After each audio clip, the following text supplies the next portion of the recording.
silêncio de Deus. Olha para cá. O silêncio de Deus, eu disse que ele está falando que o silêncio de Deus é uma frase. Agora, o silêncio de Deus é uma frase. E a gente precisa entender de forma sucinta, clara, que frase é essa. Os irmãos estão ouvindo bem aí? Amém. De forma sucinta, entender o que é que Deus está querendo nos falar, até mesmo quando Ele se cala. E hoje eu quero nortear a abertura dessa parte de hoje, citando a Bíblia Sagrada em Lucas capítulo de número 18. A partir do verso 8, nós temos a parábola do juiz iníquo. Ali nós temos dois personagens naquela parábola. Temos o juiz iníquo,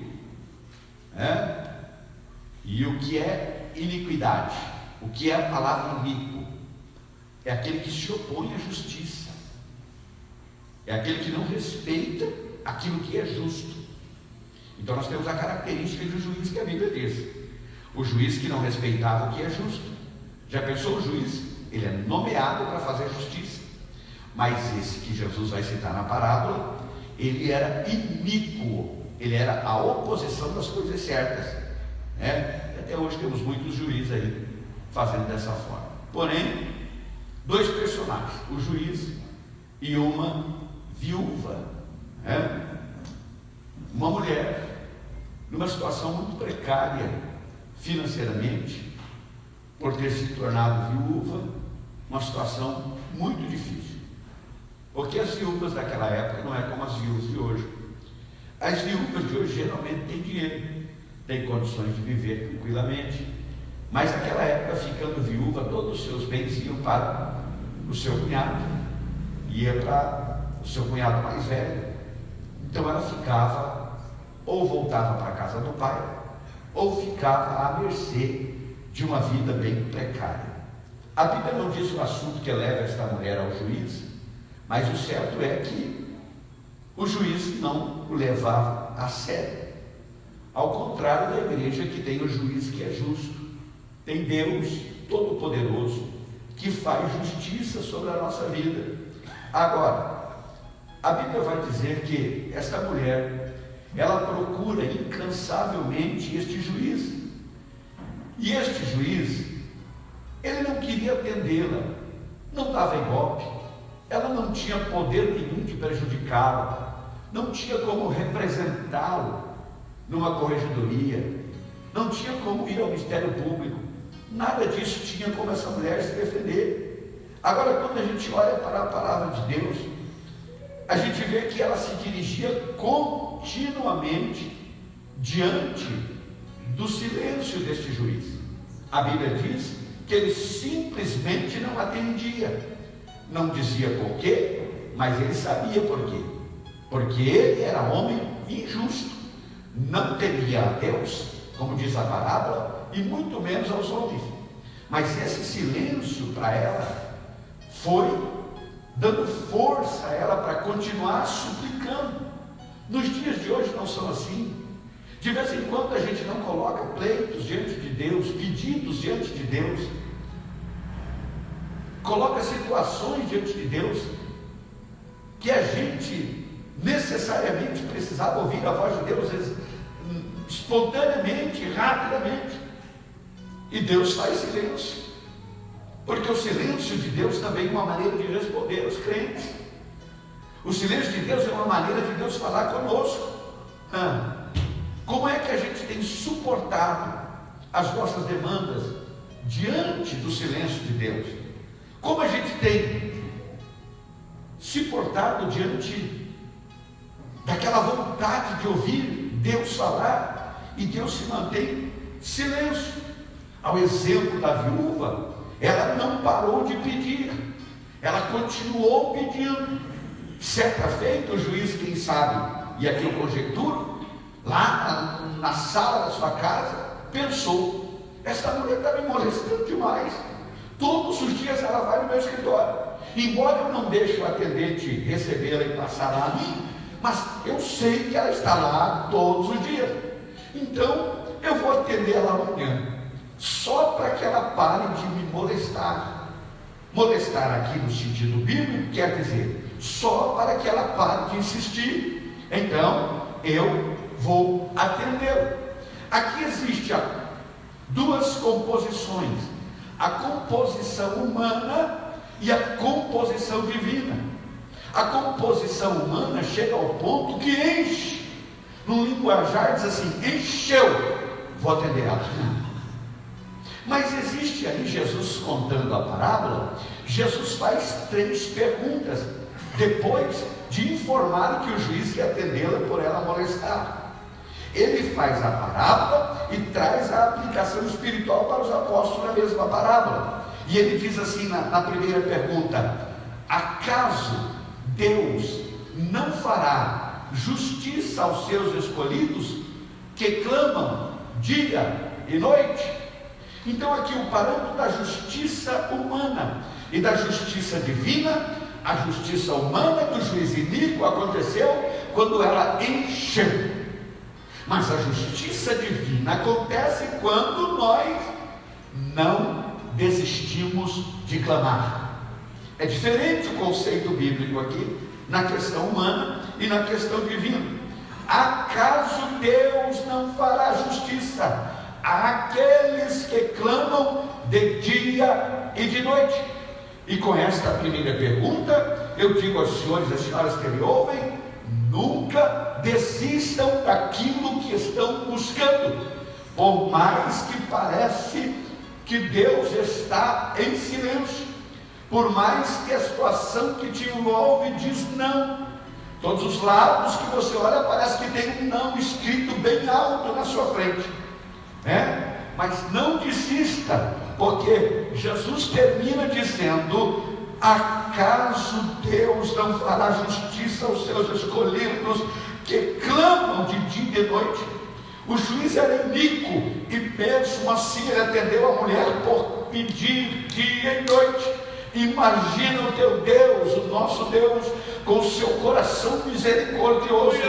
Então não pare de pedir, não pare de clamar, não pare de buscar, porque Ele irá atender. A segunda pergunta é, e aqui vai ficando muito gostoso essa parte: continuará fazendo esperar? Isso na linguagem de hoje. Acaso Deus não fará justiça? Ou Ele continuará fazendo esperar? Olha para mim, diante do pleito que você tem diante de Deus, quanto tempo você está disposto a esperar? Não, pastor, é para ontem. Essa frase não tem na Bíblia. Não, pastor, tem que ser já. Isso não tem no contexto aqui. Esse para ontem é seu, esse para já é seu. É Deus. O de Deus é diferente. O de Deus, ele diz: eu vou esperar madurar. Aleluia. Ele não põe nada verde. Eu vou esperar madurar. Aleluia. Eu vou esperar estar preparado. Ele acha que está, mas eu sei que não está. Se eu colocar na mão dele tudo que ele quer, ele vai perder pelas mãos dos dedos. A mão dele não está firme ainda para receber tudo. Continuará fazendo esperar. Agora deixa eu te dizer uma coisa: é valioso o que você quer? É valioso aquilo que você busca de Deus? É, porque senão você não está. E outra, além de ser valioso, é milagre, porque se não fosse milagre, você se levantava e fazia. É ou não é? Se você pudesse chegar, deixa que eu resolvo isso aí. Deus, cuida lá do Japão, da China, viaja, Senhor, que eu faço isso. Mas quando está indo direto a Deus, é porque é milagre. E milagre só acontece quando esgota os recursos humanos. Eu prefiro transformar as minhas conquistas, os meus sonhos em milagres, porque se eu deixar fora do contexto milagre, eu corro o risco de achar que posso fazer. Entende isso? Eu corro o risco de achar que eu posso resolver, eu posso dar um jeitinho brasileiro, e aí sai do contexto milagre, e aí eu vou ter que, quem sabe, esperar muito mais. Então a segunda pergunta é: continuará fazendo esperar? Tá. A espera é longa, a espera é difícil, ninguém gosta de esperar. Foz do Iguaçu, nos pontos de ônibus, passa ônibus toda hora. E passa a linha tal, a 320, a 520, a Vila Seu, Porto Meira e tal. Mas quando aquele que você quer, parece que não passa nunca. Quem é que gosta de esperar? Quando deu 2 minutos após o prazo que o ônibus devia passar, numa cidade super movimentada, a gente já vai, meu Deus, o senhor está atrasando demais. 2 minutos, meu Deus, atrasou demais. Por muito tempo eu dependi de ônibus.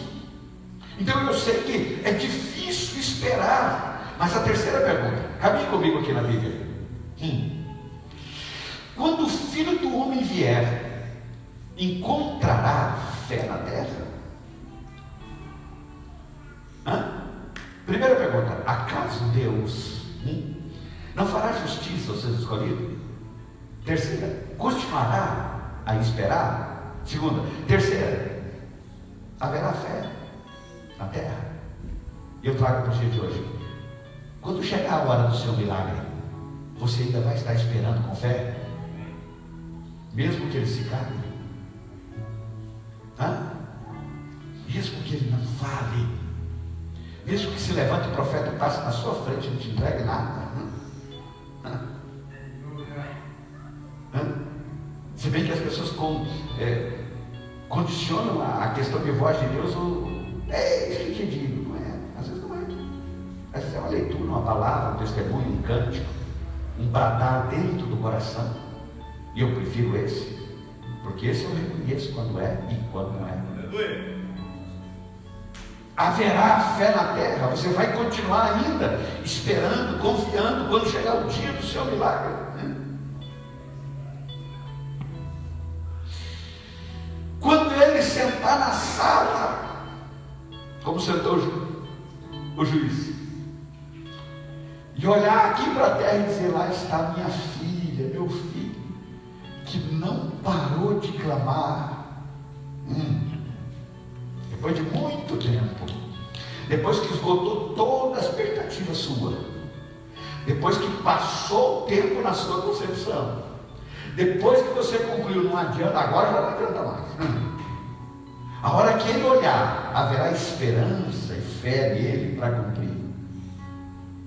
Uma igreja, um cristão maduro entende isso, que Deus não é garçom, que Deus não está apenas ao seu dispor. Ele faz quando ele quer. E quando ele acha que eu estou preparado para receber o que ele tem. Quando vier o Filho do Homem, haverá fé na terra, haverá esperança nas promessas, haverá esperança na palavra, haverá esperança nas coisas de Deus para você. Agora, é lógico que o tempo vai passando e cada vez a gente vai buscando e tal, e às vezes entra quase que um desespero por não acontecer aquilo que a gente quer. E quando eu digo à beira de um desespero, eu não estou fora da Bíblia. Se você ler o Salmo de número 13, numa das maiores tristezas, Salmo de número 13, verso 1, numa das maiores tristezas de Davi, e a Bíblia não está em ordem cronológica, ele já era rei. Uma das mais tristezas dele, ele diz assim: até quando, Senhor? Quem já não falou isso? Quem não já sentou triste assim? Até quando, Senhor? Aqui 3 perguntas também. Até quando, Senhor? Segunda pergunta: se esquecerá de mim para sempre? A tradução muda alguma coisa, mas isso é a mesma coisa. Se esquecerá de mim para sempre?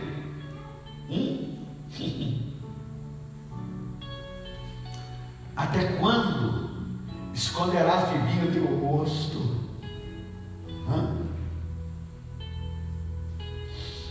Sabe por quê? Olha para cá. Porque quando a gente chega nesse extremo, a gente começa a andar parecendo um ponteiro fora do compasso. Ninguém é super-homem. Não temos ciborgues aqui, temos humanos. E nesse ponto aqui de dizer, até quando, Senhor, se esconderás de mim? A gente começa a andar como um ponteiro, para cá, para lá, para lá. De tão ruim que vai as coisas, a esperança vai diminuindo, parece que nada dá certo. Talvez alguém tenha vivenciado um momento assim na sua vida, parece que nada dá certo, e você sonha e fica só no sonho. Você quer viver o hoje de Deus, e Deus não tem o hoje dele para ti, Deus tem o amanhã dele para ti. E aí tem que esperar passar o hoje, assim como passou ontem. Você entende isso? Tem que esperar, é obrigado. Você vê os outros se dando bem, você vê as pessoas, acontecendo coisas nas vidas das pessoas. Mas quando a gente chega ao extremo disso, até quando? A gente já não está precisando mais daquilo que queria.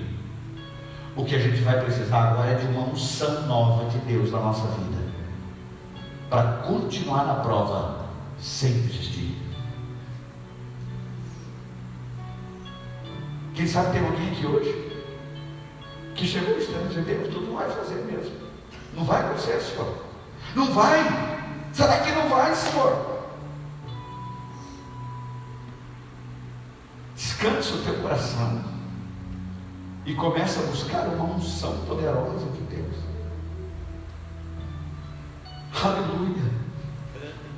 Quem sabe, diante do silêncio de Deus, a gente precisa de uma unção poderosa para começar a decifrar que frase é que Deus está nos falando com sua boca fechada.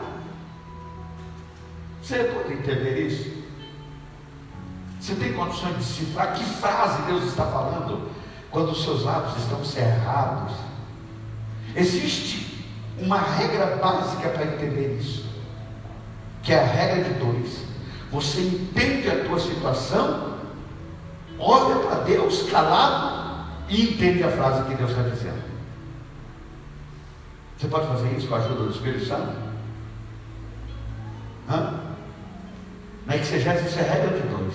Você entende o que Deus está falando, analisa a sua situação, olha para Deus. Campanhas feitas, nada. Dias de propósito, nada. Tem uma frase no meio de tudo isso, e você precisa ler essa frase. Mas a unção de Deus nesse momento, ela está muito próxima de você, porque é um momento de caos, de desespero, de fraqueza. Então a unção de Deus é o que supre isso, é o que traz alegria no meio dessa prova. E quando eu olho para mim, eu vejo que, se tratando de unção,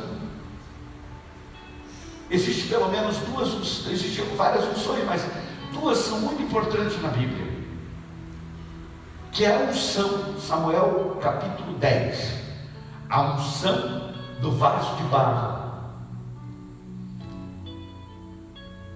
E você vai ver também mais para frente, a unção do chifre, a unção da porcelana, o material intacto que é o chifre, a unção do barro. Mas aí você diz, pastor, eu já sou ungido, estou na prova, mas eu sou ungido. É ungido, mas na prova a alegria diminui. Que tamanho é essa unção sua? Ela veio do vaso de barro ou do chifre? Eu já sou ungido, pastor. É ungido, mas na prova desanima. Pastor, eu sou crente. É crente, mas as promessas de Deus não cumprem. Está vivendo o tudo de Deus hoje para você? Ou não? Se não está, então bem-vindo para cá comigo. A gente está arrebentando mesmo? Ou a gente está se escolhendo nas paredes? Espiritualmente falando. Pastor, eu sou ungido, eu sou crente, mas quase sempre estou cansado. desanimado. Quase sempre estou baleado. Então você tem que rever a unção de Deus na sua vida. A unção como vaso de barro. Exemplo: Saul foi ungido com a unção do vaso de barro. E o que quer dizer esta unção? Ele tomou um vaso de alabastro, de azeite, e derramou sobre a cabeça de Saul e disse: porventura não te ungi como príncipe e rei sobre o meu povo? Mas a unção do vaso, ela é a unção quebrável. O vaso de barro quebra. É pecado isso, pastor? Não, é natureza do material. Estou me achando nessa mensagem. Eu quebrei, pastor. Quebrei emocionalmente, quebrei espiritualmente e quebrei quase tudo. Estou quebrado. A unção do vaso de barro, a unção que veio, mas veio num material quebrável. Esta unção, ela revigora, mas ela tem prazo de validade. Saul foi rei por um tempo só. O desejo de Deus era que o reinado de Saul fosse perpétuo, mas não foi. Mas se a gente analisar, quando Samuel, o mesmo homem que ungiu com o vaso de barro Saul, ele vai descer a casa do belemita, e não era exatamente nesse contexto que eu queria entrar, eu já quase saí um pouco do assunto. Quando ele vai descer, a Bíblia diz que ele pega o chifre, pega o material mais resistente, porque a unção do chifre não é a unção do barro. A unção do chifre, ela dá governo a quem é ungido. E quando ele vai ungir Davi, a unção com óleo do chifre era para um governo perpétuo. Tá, acompanhe comigo. Um governo perpétuo. Mas o que está fazendo esse camarada na caverna de Adulão? Sem soldado, sem coroa, sem reino, sem promessa cumprida, sem nada. Mas a unção de Deus com o chifre é muito mais poderosa que a unção do barro, porque o barro é um material quebrável, mas o chifre não. É a unção com o chifre. Davi começa a tomar conta das promessas de Deus na sua vida, e ele torna-se dentro de si, carregando os propósitos de Deus. Deixa eu te perguntar, qual é a unção que, se você pudesse escolher hoje o recipiente do óleo na sua vida, você queria de barro ou de chifre? Quem arrisca dizer?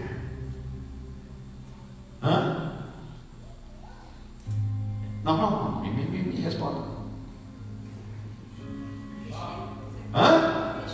De chifre? Parece que alguém falou barro.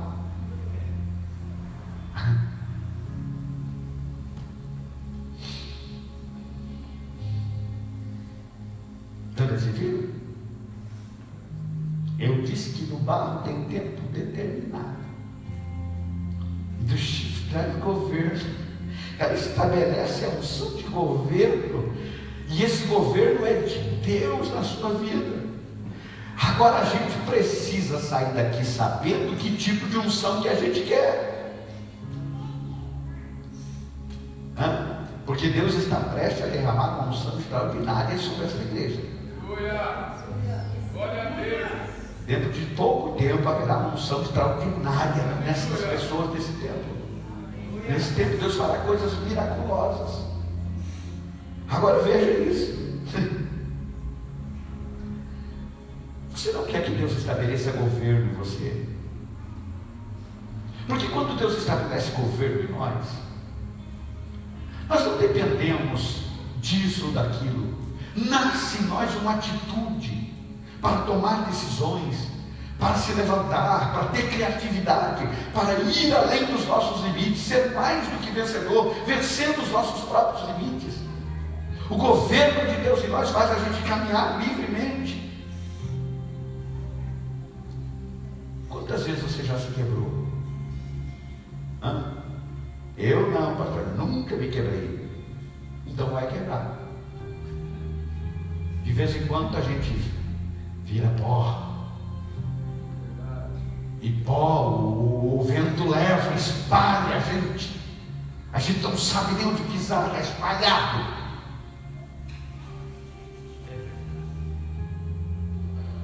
É isso.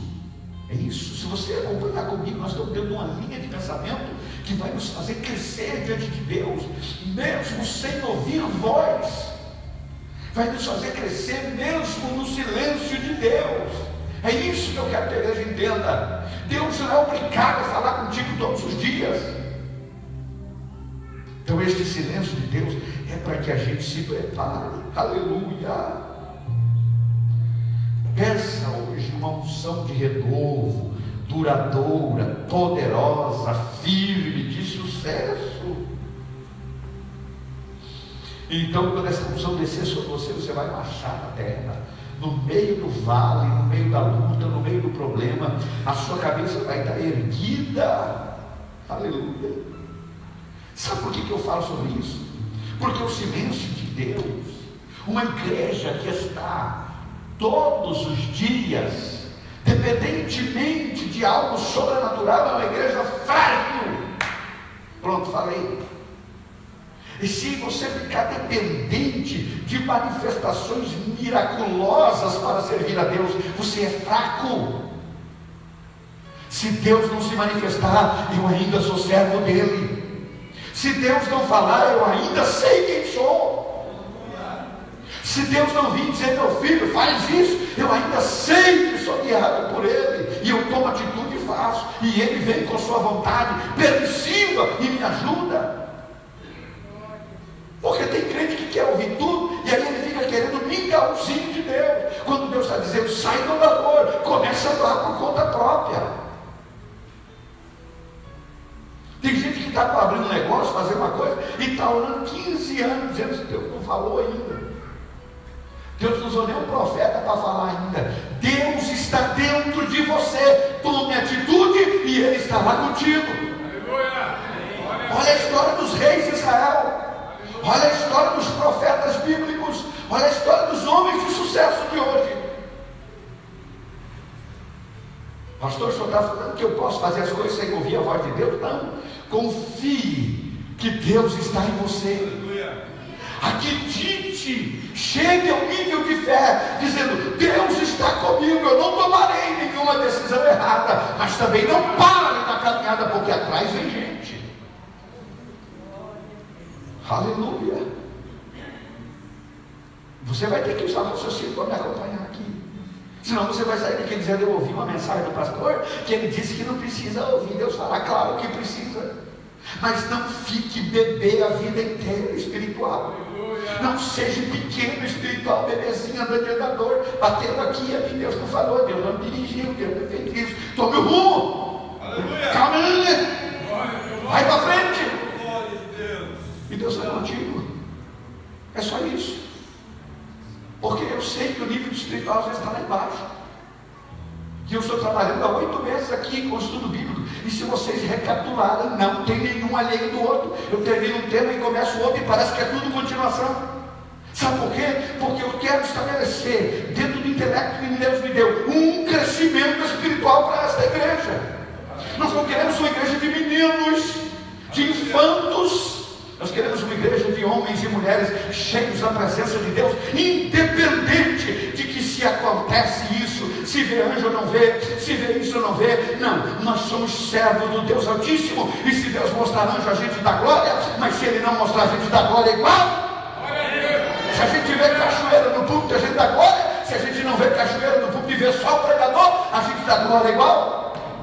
É isso, é sair da posição e avançar espiritualmente um pouco mais na nossa vida de fé. Aleluia. E quando Deus se calar, você continuar andando e acertando. Já pensou se eu operasse uma mensagem profética para fazer aquela cozinha? Eu não fiz essa cozinha ainda, estou até com dinheiro guardado para gastar na cozinha, mas a gente está esperando Deus falar. Eu acho que Deus vai falar que dou um chute para você fazer essa cozinha. Você está entendendo? Tem coisa que é lógico, e as pessoas se amarram, se escondem atrás de uma capa de santidade, de uma obediência paranormal, e não tomam atitude. Maravilhoso Deus. Você tem que crer que existe uma unção de barro quebrável, mas existe a unção de chifre que também está na sua vida, que é inquebrável e que fala de governo de Deus estabelecido na sua vida. Então tuas decisões serão decisões tomadas por Deus dentro do teu império, dentro da tua atitude, da tua criatividade. Seja criativo, estabeleça um alvo, crie metas para isso, e Deus vai te honrar. Aleluia.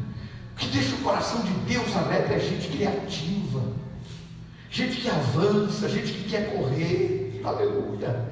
Por que Deus faz isso? Por que Deus se cala às vezes? Porque Ele não quer que a gente entenda o silêncio dele como insegurança, mas o silêncio dele como marchar, como ir, como fazer, como agir. Aleluia. Entenderam essa parte? Eu vou passar para a segunda. Existe outro tipo de silêncio de Deus. Pastor, qual é esse? Isso vai dar pano para a manga, meu Deus. A gente não vai conseguir encerrar hoje. Minha ideia era terminar isso tudo, mas não vai dar. Existe o silêncio de Deus, e eu mudo totalmente de curso aqui. Amém? Pela primeira parte? Amém. Está seguro? Tem a unção do chifre aí? Tem a unção do barro aí? Não perca nenhuma, porque de vez em quando a gente vai ter que se moldear e se fazer de novo. Então precisamos da unção do barro. Mas de vez em quando eu vou ter que ser forte como um mármore. Então eu tenho que ser até a unção do chifre. Aleluia. Quem recebe essa unção aí? As duas. Então receba, em nome de Jesus, essa unção. A unção de se tornar forte como ladrilho, como berulho, aleluia, como carbúnculo, como as pedras de diamante, fortes e poderosos pela mão de Deus. Não gatos mimados. Para com isso, crente. Deus está na sua vida. Então, sai da frente, Satanás. E parte para cima. Vai para a conquista. Usa toda a tua força. Aleluia. Louvado seja o Senhor. Tá, mas eu vou entrar nessa parte aqui, a gente termina terça-feira. Há tipos de silêncio de Deus que é causado, e aqui é totalmente inverso, que é causado pelo pecado. Tem vezes que Deus se cala porque a gente pega. E aí você tem que entender qual frase Deus está falando no seu silêncio. E é nessa tecla que eu estou batendo desde o início. Entenda porque o silêncio de Deus pode ser provação, pode ser para você crescer, o que acabei de falar agora, para você começar a tomar atitude, mas pode ser que o silêncio de Deus seja pecado no meio da igreja, ou no meio da família, ou no meio do ministério, seu, meu, enfim. É isso, né? Tem na Bíblia isso, pastor? Deus se calou por causa do pecado? Se calou por causa do pecado, né? Se você abrir sua Bíblia em Malaquias capítulo 4 verso 6, e quando você for procurar o 7, se não me foge a memória, não tem. Acabou o Velho Testamento. E aí você vai virar a página, tem uma página em branco na Bíblia. E aquela página em branco, ela significa período apócrifo. Período que Deus não falou. Foi 400 anos sem ouvir a voz de Deus. Se você estiver em Mateus capítulo 1 e virar a página, você vai sair lá em Malaquias capítulo 4 e verso 6. Então tem uma página em branco. 400 anos sem Deus falar. Mas por que Deus se calou 400 anos? Se você ler os últimos versículos, os últimos capítulos de Malaquias, ou os últimos do Velho Testamento, que é, lógico, Malaquias, Você vai ver Deus dizendo assim, olha aqui, olha o que Deus está dizendo: se eu sou o seu Deus, aonde está a minha honra? E Deus está prestes a se calar. As últimas frases de Deus são essas: se eu sou o vosso Deus, aonde está a minha honra? Porque tem gente que quer ouvir a voz de Deus todo culto, mas não honra Deus lá fora, mas não honra Deus nas atitudes. E vai apertar daqui para frente esse estudo. Deus diz lá em Malaquias: se eu sou Deus, onde está a minha honra? Se eu sou o vosso Pai, aonde está o meu respeito e a minha obediência? Oh Pai, Abba Pai, mas desobedece. Vai aqui. Deus está dizendo: vocês estão pintando, bordando e oferecendo altar e sacrifício a mim, com animal cego, manco, coxo, e acha que eu vou aceitar isso? Então vocês não entendem os meus profetas, não entendem aqueles que eu os mando falar. Então deixa eu ver se vocês vão entender o meu silêncio. E eles se calam. E o povo começa a sofrer.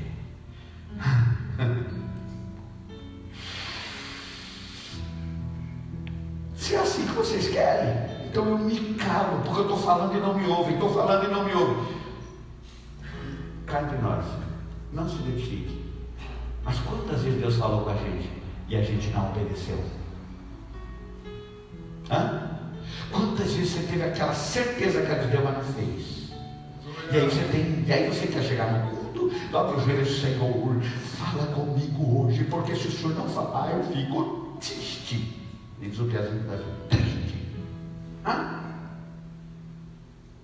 Que direito nós temos, se nós não estivermos por dentro dessa palavra? Aleluia.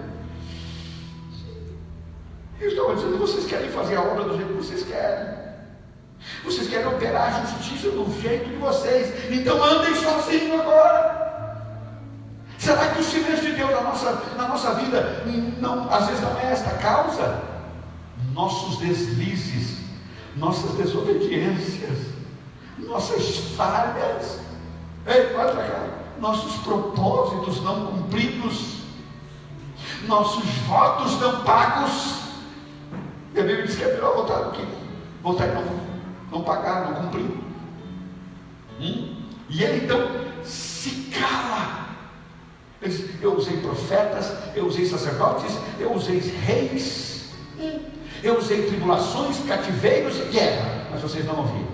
Então não tem outra coisa a falar. Não vou mandar mais guerra, não vou mais prender no cativeiro, não vou enviar profeta, não vou usar sacerdote nem rei, não darei revelação, Urim e Tumim não vai falar mais, não haverá palavra. Eu me calo e vocês tomam a decisão de vocês.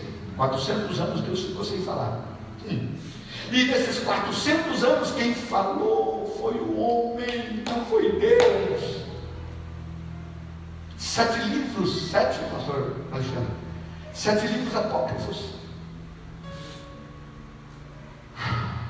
Quem falou foi o homem. Então é um perigo muito grande do silêncio de Deus imperar na nossa vida e ser pecado. E nesse momento ouvimos vozes estranhas. Esse é o pior momento que o crente pode passar, o silêncio pelas falhas. Deus não fala porque as vestes estão manchadas. Deus não dirige porque você não aceita a direção de Deus. É igual o camarada que pegou o carro, parou num lugar e encontrou Jesus andando a pé e disse: ô Jesus, entra aqui, vem comigo, anda comigo. Botou Jesus no banco do carro e foi. No primeiro poste, na primeira curva, ele arrebentou o carro. Olhou para Jesus e fez assim: o senhor não está aqui? Estou aqui, mas não estou dirigindo. Quem está dirigindo é você. Silêncio de Deus pode ser isso. Estou no teu carro, estou na tua vida, estou na tua família, mas não estou dirigindo ela. Estou no teu ministério, mas quem dirige o seu ministério você não entregou para mim. Então vamos bater junto. E vou ficar calado. Você vai ter que perguntar por que é que bateu esse cara. Vocês estão entendendo? O silêncio de Deus pode ser isso. O povo estava tratando o altar de Deus como um lixo, oferecendo animal coxo, manco, cego. Aquele cabritinho que nascia manco, eles guardavam e separavam, vamos criar esse com sacrifício. Deixa os bonzinhos para procriar. Era assim que estava. Não tem gente assim hoje. Não os que estão aqui, porque os frequentadores de culto de terça-feira são os crentes mais firmes na face da terra.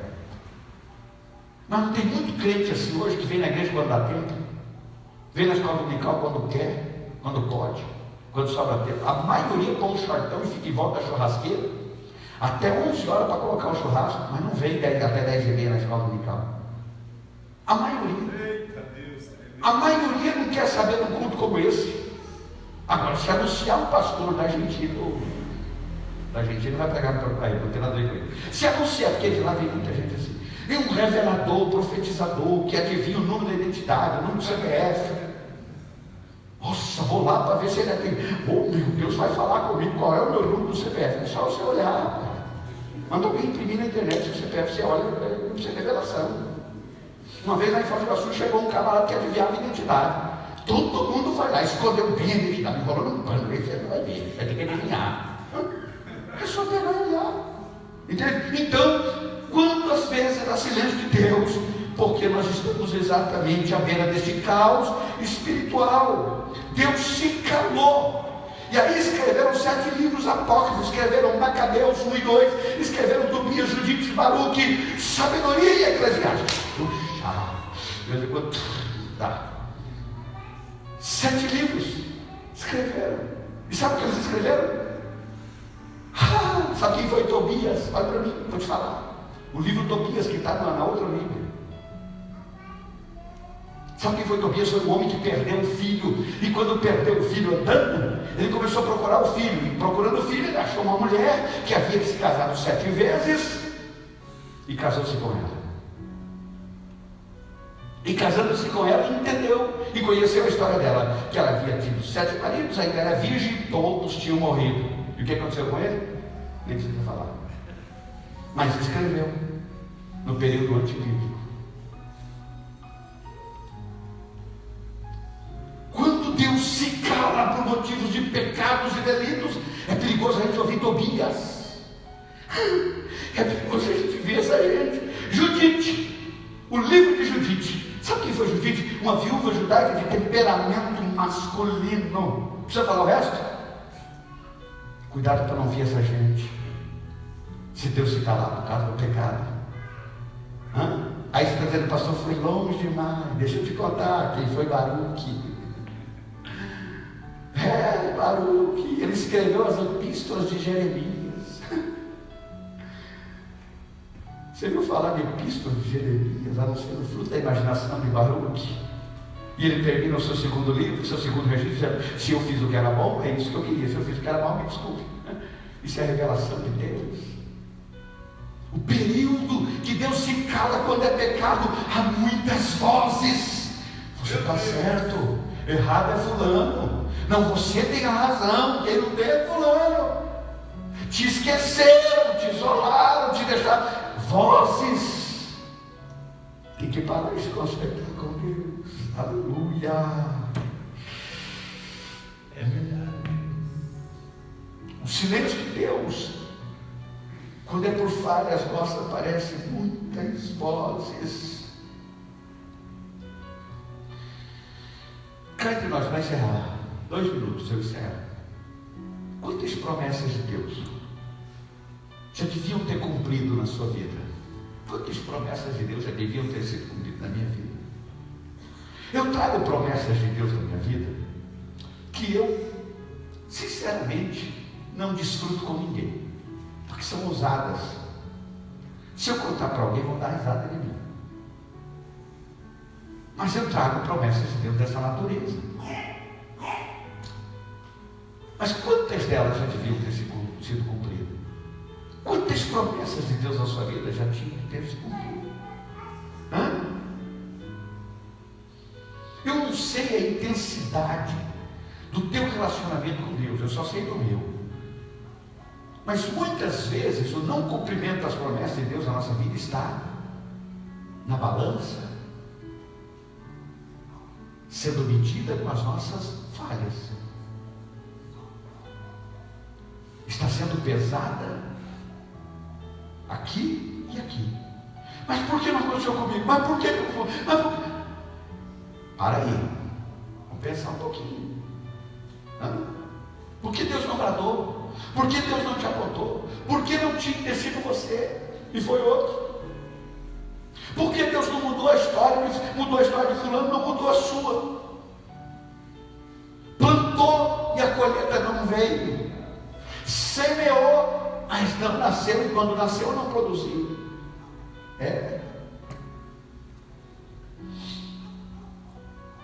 Se Deus tivesse falado comigo naquele dia, eu não tinha errado tanto. Mas a voz de Deus naquele dia, entenda, não estava condicionada ao erro futuro, estava condicionada a erros passados. Por isso ele não falou. Eu sei que esse assunto é pesado, complexo, difícil de falar, difícil de entender e de ouvir. Mas é o que Deus tem para nós hoje. Amém? Aleluia. Por que Deus não cumpre as promessas dele? Vamos analisar o seguinte: por que Deus não cumpriu todas as suas promessas para esta igreja? E ele vai cumprir agora. Já começou e vai. Nós descobrimos um segredo. Qual é o segredo, pastor? Diminuiu gradativamente a avareza da igreja. É ou não é, Lili? É ou não é? Diminuiu gradativamente o espírito que operava de avareza. Pessoas que não contribuíram começaram a contribuir. E Deus foi rompendo o seu silêncio. Diminuiu o descompromisso com o reino. Pessoas que estavam vagando por aí, para lá começaram a vir os cultos e receber a palavra. E Deus começou a romper o seu silêncio.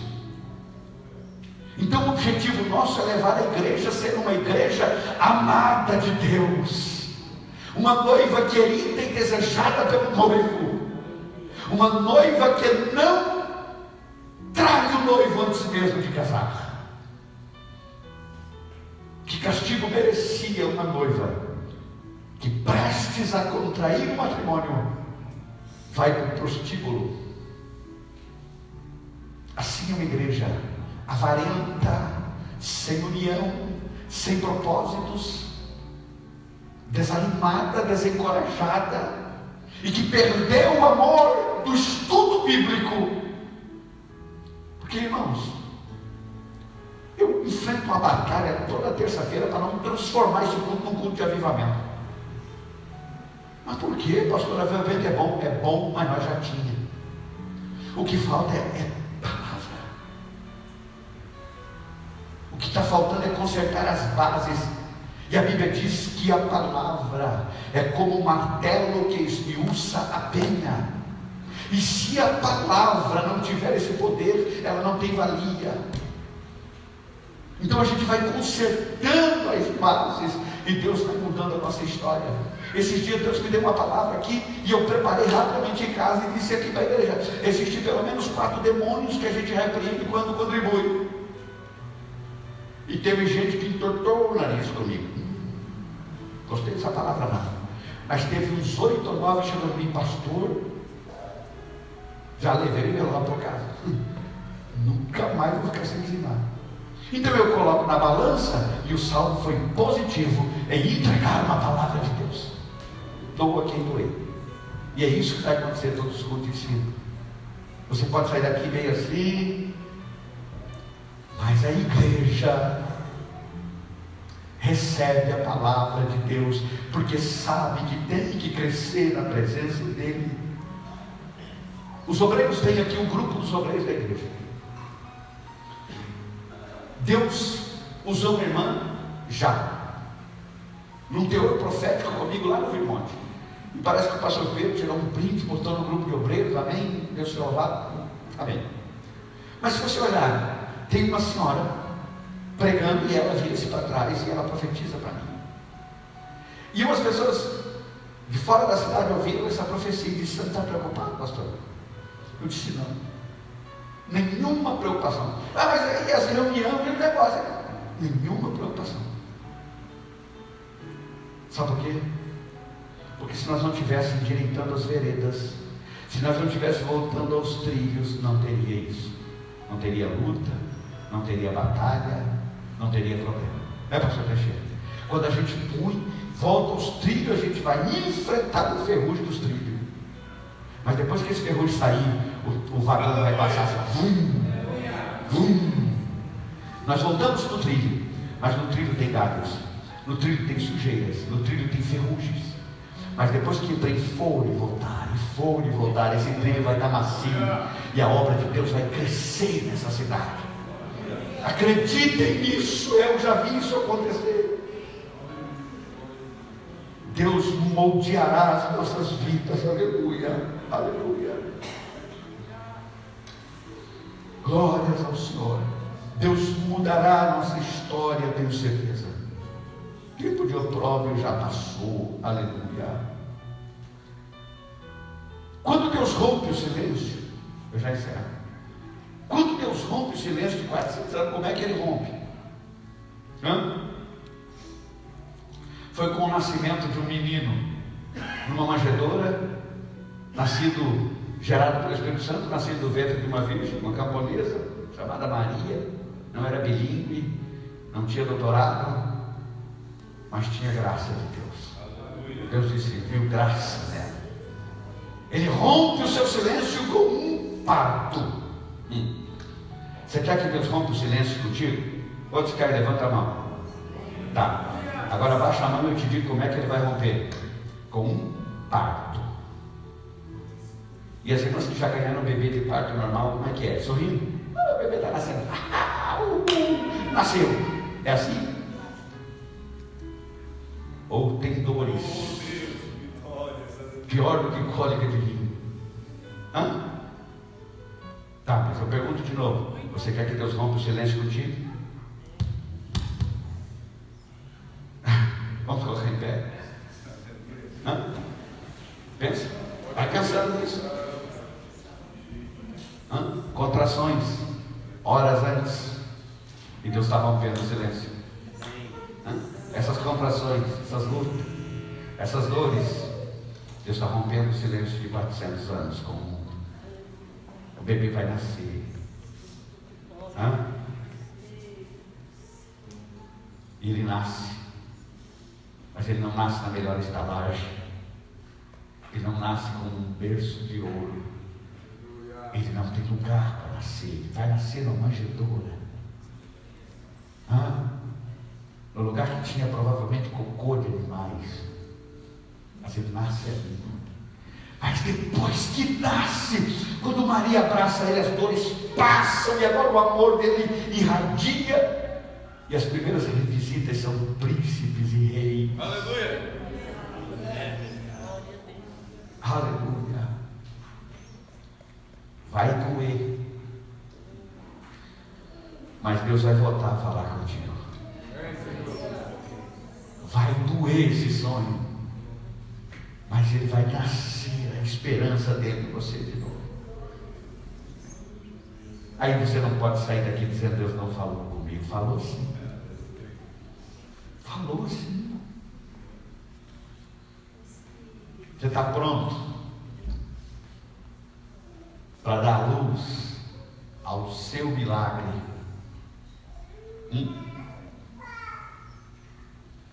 Pastor, mas vai ser assim? Vai. Porque o milagre não, o teu não é gerado em quem está do teu lado. O teu é gerado em você. Se uma mãe disser assim: meu filho foi gerado naquela barriga, não é original, não é autêntico seu, não é biológico seu. É ou não é? Então você vai gerar seu milagre. Corte onde tem que cortar. Policie onde é que tem que se policiar. Diga não para quem tiver que dizer. Diga sim para as coisas de Deus. Renuncia. Sofra as dores desse menino que vai nascer, desse milagre que vai nascer. Aleluia. Curva a sua cabeça, vamos orar. Bendito seja o nome do Senhor, Deus dos céus e da terra, Deus que desce sobre nós, Deus que nos faz entender as entrelinhas da sua voz. Dá-nos capacidade, Senhor. Sim, Pai. Dá-nos capacidade para dirigir o teu povo. Aleluia, Rei da Glória. Com humildade, Maravilha, Jesus. sim, com entendimento. Deus, Dai-nos um pastoreio seguro pelas tuas mãos, maravilha. diante de tantas batalhas, de tantas lutas. Precisamos de Ti, Pai.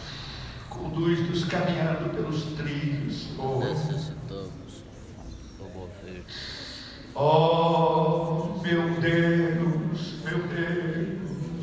como lamentáveis são os desígnios dos homens.